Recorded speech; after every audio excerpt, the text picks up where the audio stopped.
Last time on Dragon Ball Kakumei, the Grand Priest was revealed to not only have been the one to erase the other 6 universes, but an additional Universe Zero as well. Resurrected from this realm is the one we know as Kansei, the mother of all angels, along with a plethora of angels and gods. Potentially most interesting, Frieza being one of them after assassinating the destroyer of Universe 18. And while he initially ventured to investigate Universe Zero, Goku would easily be captured and imprisoned by the revived deities. What will become of him? This is part 4 of an ongoing series. Catch up fully using the link in the description. After being told by Kansei he should know exactly what they plan to use the imprisoned Goku for, Kaishi, the Grand Priest, finally relents to inquire about their demands. Without skipping a beat, Maniac hisses they want the abolition of the divine hierarchy and the removal of that neutrality he's always been so obsessed with. The Destroyer emphasizes this point by throwing an errant strike in the Grand Priest's direction, causing Kusu to cry out for her father in terror, though he urges her to stay calm. That's when the various destroyers begin circling the divine leader. Voices scowl, it's this mentality that blocks him, fogs the truth. And it's the divine hierarchy that, during the so-called Tournament of Power, erased the gods, but not the angels? Spring snarls, knowing this, how can he call himself a guide? When Jermel speaks up, the towering brute commands no more games. It's time to make things happen. But the Grand Minister wants to call his bluff. He taunts, "Oh? And what will you do? What can you do?" Kansei rests her leg on the toppled lectern. She declares a war between deities on a multiversal scale is about to begin. The revolution starts now. Every individual, mortal or not, will have to choose a side. Only one will remain. They wish to fight for a new world with a perfect balance. Without warning, the Grand Priest unleashes an attack against the revived gods and angels.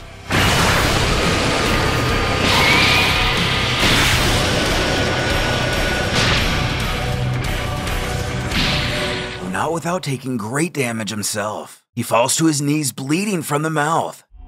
Kusu approaches to tend to the situation, but he tells her not to worry. As we gaze out to see what this technique accomplished, all of the opposing gods and destroyers stand frozen in place. His daughter questions what he's done to him, and it's just that. He has frozen them in time and space. But it's not over. They have to teleport them to the Zero Universe and freeze it in turn. She argues, won't that be dangerous for his health? However, he scoffs at her not to be ridiculous. Whis implores Kukatail to assist him. They have to gather all the Supreme Kais with Kibito. There will be 13 in total, which should be enough. But what does this mean? Acting swiftly, the Kaioshins we know immediately arrive on the scene. Kukatail formally greets him. As Whis has already summarized the dire situation to him, he wants to know if they'll be able to help. Kibito admits this won't be an easy task, but with 13 of them, they will find a way to succeed. With time of the essence, our angel snips they stop the formalities and prompts everyone to stand, as Kaishi motions for everyone to continue with their plan. Meanwhile, back on Earth, the gang continues with their get-together, completely unaware of the dramatics going on with the gods and angels.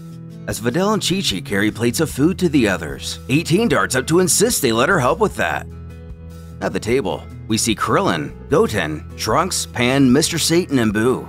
The latter, most likely, the most excited to eat. Though, something doesn't sit right with Chi-Chi. Gazing up to the sky, we all know what she must be thinking. Her daughter-in-law takes notice. Without saying a word, she quietly begins to head inside. Goten asks Videl if his mother's doing alright, but she's not quite sure. On another note, if we look at the Capsule Corp building, it appears a bit damaged.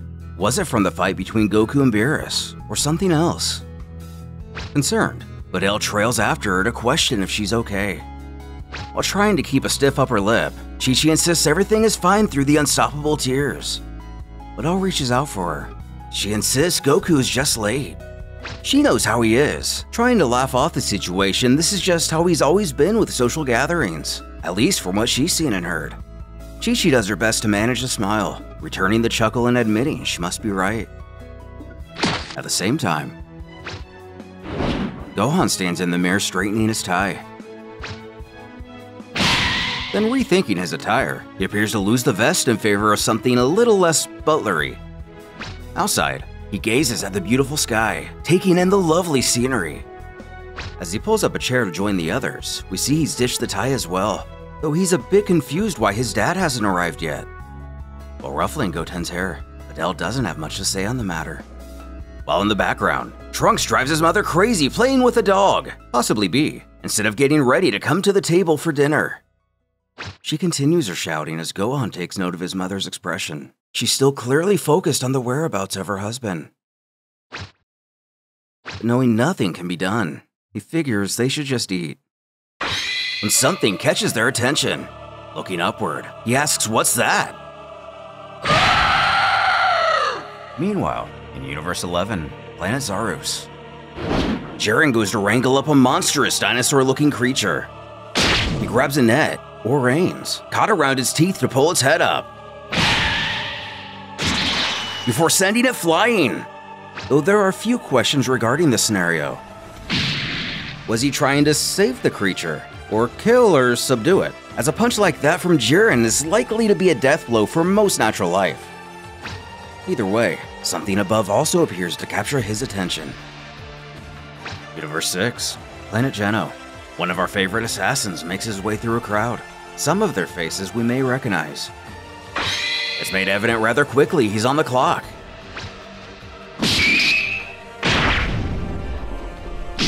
Acting before anyone even knows what he's done, he calmly walks away as a group of people begin to gather around. And just like the others, something takes his attention too. But if we look at the people around him, they all look up.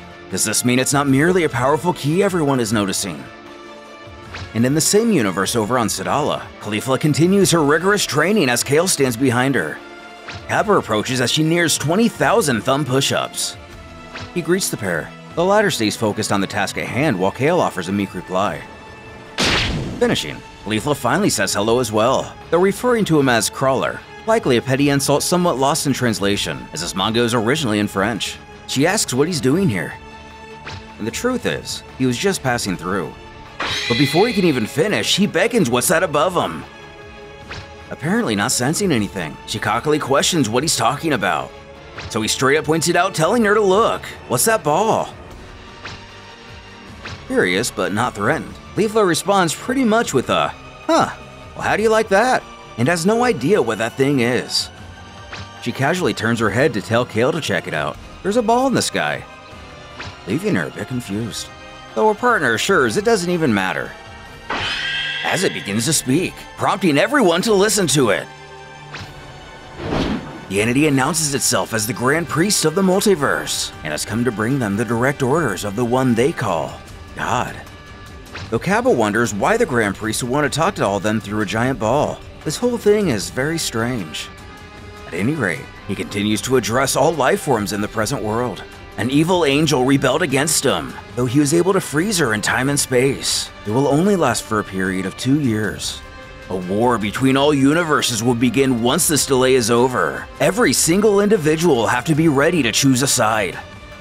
Asking the obvious, Gohan questions Piccolo what that even means. The final shoe dropping, Caulifla's arrogance drains from her eyes while absorbing this information. Top contacts Jiren to make sure he's seeing this too. Greatest hero of Universe 11 only stoically confirms he is. Having just returned from the Tournament of Power, Krillin looks as though he just can't catch a break as he and his wife stare into the sky horrified. And finally returning, Vegeta. Removing the last of his weights, he makes sure everyone here heard that as well. His son relenting they did. Goten is confused. Wasn't his dad with him?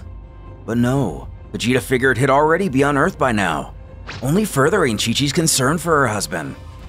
With the angels and gods of the resurrected universes making their intentions clear, the Grand Priest's actions of freezing the rebels, Universe Zero, and all inside Universe Zero, have bought our heroes 2 years' time to not only prepare for a universal war, but to decide what side they will be fighting on.